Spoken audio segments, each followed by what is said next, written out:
कल रात यानी कि 15 सितंबर 2024 को रात के 12:53 पे मैंने कल के दिन की समाप्ति की थी और आज का दिन अभी स्टार्ट हो रहा है 5:59 पे। वैसे तारीख सेम ही है क्योंकि रात के 12 बजे के बाद मैं सोई थी, तो ऑब्वियस सी बात है कि 15 सितंबर हो चुका था और 5 घंटे के लगभग की नींद मैंने कंप्लीट की है। आप सबके बहुत बार क्वेश्चन आते हैं कि कितने बजे सोते हो, कितने बजे उठते हो, प्रॉपर एग्जैक्ट बताया करो, रात को कितना सोते हो, दिन में कितना सोते हो। और पढ़ाई के टारगेट भी किसी ने पूछा था, तो आज मेरा पढ़ाई का टारगेट रहने वाला है 12 घंटे। जी हाँ, लेकिन क्या 12 घंटे होने चाहिए 12 घंटे पढ़ाई करने के लिए? बिल्कुल भी नहीं। पूरा दिन होना चाहिए 12 घंटे पढ़ाई करने के लिए। पूरा दिन बस ये सोचना है कि जब तक मेरा दिमाग काम कर रहा है, जब तक मेरे पास घर का और कोई काम नहीं आता, मुझे बस पढ़ाई करनी है। जब भी कोई काम आता है वही मेरा ब्रेक है, और या फिर मेरा जो ब्रेक होता है वो होता है 20 मिनट सोना। जब भी मेरे को 12 घंटे पढ़ाई करनी होती है, बहुत कम करती हूँ मैं, जब टारगेट मेरे बहुत पीछे रह जाते हैं तब करती हूँ मैं। तो जब भी मैं 12 घंटे पढ़ाई करती हूँ, दिन में मैं 1 घंटा 20-20 मिनट की 3 नैप लेने के लिए निकालती हूँ, और ये बहुत ज़रूरी है।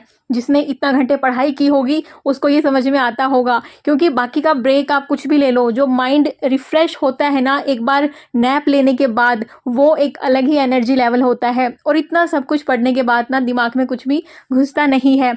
घर का जो कुछ भी छोटा मोटा काम था वो निपटा के लगभग 7 बजे के अराउंड मैं बैठ गई हूँ पढ़ाई करने के लिए, और शुरुआत करते हैं 12 घंटे की पढ़ाई की। आप लोग मुझसे प्यार तो बहुत करते हैं, लेकिन आप लोगों की शिकायतें भी हैं मुझसे। जैसे मेरे पास कमेंट आए थे कि आप हमारे कमेंट का रिप्लाई नहीं करते। किसी का कमेंट आया कि मैं 2 दिन से वेट कर रही हूँ कि मुझे अपना रिप्लाई कब मिलेगा। तो माय डियर फैमिली, आप ना थोड़ा सा सब्र रखिए। बहुत सारे कमेंट आते हैं, मैं कोशिश करती हूँ कि मैक्सिमम कमेंट्स को इंक्लूड कर सकूँ अपनी वीडियो में और रिप्लाई कर सकूँ। जिन भी कमेंट्स को हार्ट मिल जाएगा, इसका मतलब है कि मैंने उनके कमेंट रीड कर लिए हैं और रिप्लाई कर दिए हैं। जिनको कमेंट पे हार्ट नहीं मिलेगा, इसका मतलब है कि उनका कमेंट मैंने अभी तक रीड नहीं किया है, लेकिन आने वाले टाइम पे मैं रीड कर लूँगी और उसका रिप्लाई मैं ज़रूर दूँगी। किसी ने बोला था कि आप किस चीज़ की तैयारी कर रहे हैं, तो जी मैं यूपीएससी की तैयारी कर रही हूँ। किसी ने पूछा था जनरल कैटेगरी के लिए यूपीएससी का मैक्सिमम एज लिमिट क्या है, तो 32 है, और मेरा ये फर्स्ट एंड लास्ट अटेम्प्ट होगा, क्योंकि उसके बाद एज क्राइटेरिया जो है ओवर हो जाएगा। उसके बाद मैं स्टेट पीसीएस के लिए 2 अटेम्प्ट दूंगी। किसी ने ये भी बोला था कि दीदी अब वैसे ही बहुत अच्छा काम कर रही हैं, गवर्नमेंट जॉब के पीछे ना ज़्यादा वो मत होना कि आप अपना जो ये अभी है आपके अंदर एंथुसियाज्म वो कहीं गुम हो जाए, या फिर आप थोड़ा सा हमें सिखाना कुछ छोड़ दें। जी नहीं, बिल्कुल भी ऐसा नहीं होने वाला। मैंने अपने मन में पहले ही ठाना हुआ है, 3 मुझे अटेम्प्ट देने हैं, 1 यूपीएससी का और 2 स्टेट पीसीएस के। तो ये चीज़ से तो आप घबराइए नहीं, मैं यहीं पे हूँ, मैं कहीं पे नहीं जाने वाली। एट एज 30, एट एज 40, और भगवान ने जितना भी लिखा होगा। किसी ने कमेंट किया है कि सिस आप प्लीज़ मेरी हेल्प करिए, मेरा बेटा 11 साल का है, बेटी 12 साल की है। बेटा मेरी कोई बात नहीं सुनता है, मैं पहले ही बहुत मेंटली डिस्टर्ब रहती हूँ, चिड़चिड़ापन सा आ रहा है हस्बैंड की वजह से। ना मुझे खर्चा देते हैं और ना कभी बच्चों को और मुझे टाइम देते हैं। मुझे बहुत रोना आता है, मैं हमेशा भीख सी मांगती रहती हूँ उनसे पैसों के लिए, बट वो नहीं देते हैं। मुझे ऐसा लगता है कि मैंने अपनी सेल्फ रिस्पेक्ट भी खो दी है। मैं अभी वर्क फ्रॉम होम भी ढूंढ रही हूँ, लेकिन आप मुझे बताइए कि बेटे के लिए मैं क्या कर सकती हूँ। देखिए, ज़रूरी नहीं कि बेटे की ही गलती हो, क्योंकि चिड़चिड़ापन आपके अंदर है, आप मेंटली थोड़ा सा डिस्टर्ब भी हैं हस्बैंड की वजह से, तो कुछ चीज़ें आप ऐसा उसको बोल देती होंगी जो कि एक मम्मी के लिए, एक मदर के लिए अच्छी बात नहीं होती है, जो गुस्से में जैसे हम इन जनरल बोल देते हैं। तो आपको उस पर थोड़ा सा कंट्रोल करना होगा। पेरेंट्स होने के साथ साथ ना आपका बच्चे के साथ दोस्ती वाला रिलेशन होना बहुत ज़रूरी है, क्योंकि जैसे आपका माइंड डिस्टर्ब है, वो 11 साल का हो चुका है, उसका भी माइंड डिस्टर्ब हो सकता है पढ़ाई की वजह से या किसी और चीज़ों की वजह से। आपको ये समझना होगा, और आप ये चीज़ तभी समझ पाएंगी जब आप उसकी दोस्त बन के रहेंगी। दोस्त बन के रहेंगी तो वो आपसे बातें शेयर करेगा, और आप समझ पाएंगी कि उसका बिहेवियर जिससे भी आप परेशान है वो ऐसा क्यों है। तो प्लीज़ अपने बच्चे से कुछ दिन बिल्कुल एकदम दोस्त बन के रहिए, उसकी मम्मी बन के उसको हर चीज़ पे मत डांटिए, हर चीज़ पे मत टोकिए, उसको नेगेटिव कमेंट्स मत कीजिए, उसके प्रति पॉजिटिविटी दिखाइए। कुछ उसमें कमियां हैं तो कुछ उसमें अच्छाइयाँ भी होंगी, उन अच्छाइयों की बढ़ाई करिए, उसके सामने उनको अप्रिसिएट करिए, और फिर देखना ये चीज़ें एक बार करके। मैं सही में बोलती हूँ कि बच्चों को अगर हम दोस्त बना लेते हैं ना, तो बच्चे कभी भी नहीं बिगड़ते हैं। इनफैक्ट वो हमसे सब कुछ शेयर करते हैं, हमारा उनके साथ बॉन्ड भी अच्छा बनता है। किसी ने मुझसे बोला है कि अगर हस्बैंड ही साथ ना दे तो क्या करें? कोई साथ ना दे तो खुद का साथ खुद खुद दे लो भैया, क्या कर सकते हैं आप ना। खुद को इतना स्ट्रॉन्ग बनाइए। जब हम खुद स्ट्रॉन्ग होते हैं, खुद का साथ दे रहे होते हैं, खुद इतने कैपेबल हो जाते हैं, तो पहली बात तो हमें किसी दूसरे इंसान की नीड नहीं पड़ती। ये ज़रूरी है कि हस्बैंड साथ देता है तो चीज़ें बहुत आसान हो जाती हैं, लेकिन अभी हर किसी की सिचुएशन ऐसी नहीं होती सेम कि सामने वाला बंदा अंडरस्टैंडिंग हो। उस सिचुएशन में खुद को वीक नहीं होने देना है, बल्कि और स्ट्रॉन्ग बनाना है। जितनी भी कठिन परिस्थितियाँ होती हैं, बंदा उतना ही स्ट्रॉन्ग बनता रहता है, और एक बार आप स्ट्रॉन्ग बन जाएँगे तो सामने वाले को भी सीरियसली में लगेगा कि यार इसको मेरी नीड ही नहीं है, ये हर चीज़ में मुझसे आगे निकल रही है, ये इंडिपेंडेंट होती जा रही है।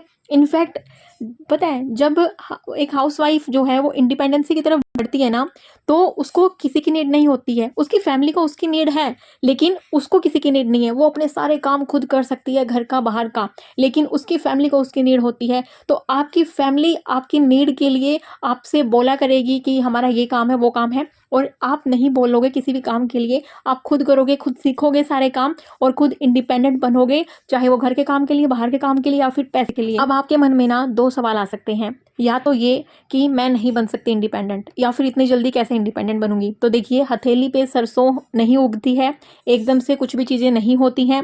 टाइम लगेगा, मेहनत लगेगी, बहुत हार्ड वर्क, बहुत डेडिकेशन, और बहुत सारे सेक्रीफाइसेस। लेकिन आप इंडिपेंडेंट बन सकती हैं हर किसी तरीके में, लेकिन उसके लिए ये सब चीज़ें आपको करनी होंगी। और दूसरी चीज़, अगर आपको लगता है कि बिना इंडिपेंडेंट बने आप सब कुछ चेंज कर लेंगी, दूसरों से मदद पा लेंगी, तो ये आपकी बहुत बड़ी गलतफहमी है। किसी की किस्मत अच्छी है, उसको कोई अच्छा पार्टनर मिल गया, चाहे वो फीमेल हो मेल हो। मैं ये नहीं कहती कि हस्बैंड ही बुरे होते हैं, वाइफ भी बुरी हो सकती हैं। वो भी हो सकता है कि साथ ना दे रही हो किसी हस्बैंड को जो आगे निकलना चाहते हो, लेकिन हर किसी को ये नहीं मिलता कि भैया सामने वाला पार्टनर सही है। तो उस सिचुएशन में हमें ऐसा तो हम कर नहीं सकते कि मतलब कोई टॉय तो है नहीं कि छोड़ा और हम आगे मूव ऑन कर जाएं। ये चीज़ें ना कहने में बहुत आसान लगती हैं, लेकिन आसान होती नहीं हैं। लाइफ में शादी करना बहुत बड़ी बात है, बहुत बड़ी जिम्मेदारी है। एक दूसरे के कमियों के साथ एक्सेप्ट करना पड़ता है एक दूसरे को, तब जाके ये जो जीवन है ये चलता है। और बोलते हैं ना कि अगर आप कर सकते हो सब कुछ, आप अपने दम पे ट्राई करिए, दूसरे से कोई भी एक्सपेक्टेशन मत रखिए। आपने ये स्टार्ट कर दिया तो आपकी लाइफ की आधे से ज़्यादा प्रॉब्लम वहीं पे सॉल्व हो जाएंगी। किसी ने कमेंट किया है कि दीदी मेरे तो 2 घंटे मुश्किल से पढ़ाई होती है, डेली सोचती हूँ कि अपना टारगेट कंप्लीट करूँ, पर नहीं हो पाता, क्या करूँ?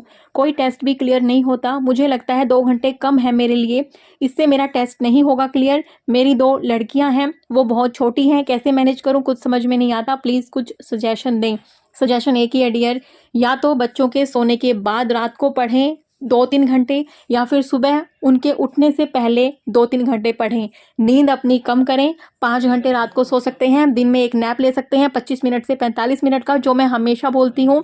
अपनी नींद के अलावा अपने काम में थोड़ा सा प्लस माइनस करने के अलावा आप और कुछ नहीं कर सकती। बच्चियाँ आपकी जिम्मेदारी हैं, वो आपको फुलफिल करना होगा। कभी भी बच्चियों को मन में बीच में ये मत लेके आए कि बच्चियाँ हो गई इसलिए पढ़ाई नहीं हो पा रही, या तो वो पहले सोचना था और अभी हो चुकी हैं, तो वो फुल्ली जिम्मेदारी आपको दिन भर में आपको निभाते रहना है। जब वो सोएं तब आपको पढ़ाई करनी है, किसी से एक्सपेक्टेशन नहीं रखनी है। अगर फैमिली मेंबर आपके अच्छे होते तो आप ये कमेंट यहाँ पे नहीं कर रही होती, और ऑब्वियसली वो आपको सपोर्ट कर रहे होते। कोई सपोर्ट नहीं करता है तो आपको खुद को अपनी नींद का थोड़ा सा त्याग करना पड़ेगा। मैं ये नहीं कहती कि बिल्कुल एकदम से 2-3 घंटे पे नींद ले आओ, जी नहीं, 5-6 घंटे नींद जरूरी होती है। 6 घंटे बाद में कर लेना, अभी थोड़ा सा आपको पढ़ाई करनी है तो 5 घंटे पे ले आओ धीरे धीरे। और दिन में एक नैप, जब बच्चियां सोती हैं आराम करती हैं, आप भी अपना काम करके थकान हो जाती है, 20 से 25 मिनट का फ़ोन से थोड़ी देर दूरी बना लें। जो भी सोशल मीडिया आप यूज़ करती हैं, क्योंकि टाइम पास के लिए टाइम ही नहीं है यार, और ये सब चीज़ें तो टाइम पास की हैं, तो इन पे टाइम पास मत किया करो जिनके पास टाइम है ही नहीं। किसी ने मुझे कमेंट किया है कि मैं हर रोज़ आपके एक वीडियो देखती हूँ खाना बनाते हुए, मुझे बहुत अच्छा लगता है आपको देखकर, तो थैंक यू सो मच। साथ के साथ इन्होंने अपनी एक समस्या भी बताई है, इनके हस्बैंड इनको बिल्कुल भी सपोर्ट नहीं करते। रात को इनको पढ़ने का टाइम मिलता है, रात को वो लाइट ऑफ करवा देते हैं, एक ही कमरा है सोने के लिए और पढ़ने के लिए। और यूपीएससी का इन्होंने बैच भी खरीदा, पैसे जोड़ जोड़ के, और कोशिश कर रही हैं पढ़ाई करने की। आपको मेरी थोड़ी सी बात शायद बुरी लग सकती है, जब आपको कोई बिल्कुल भी साथ देने वाला नहीं है, आपको पहले एक छोटी सी नौकरी पकड़ लेनी है।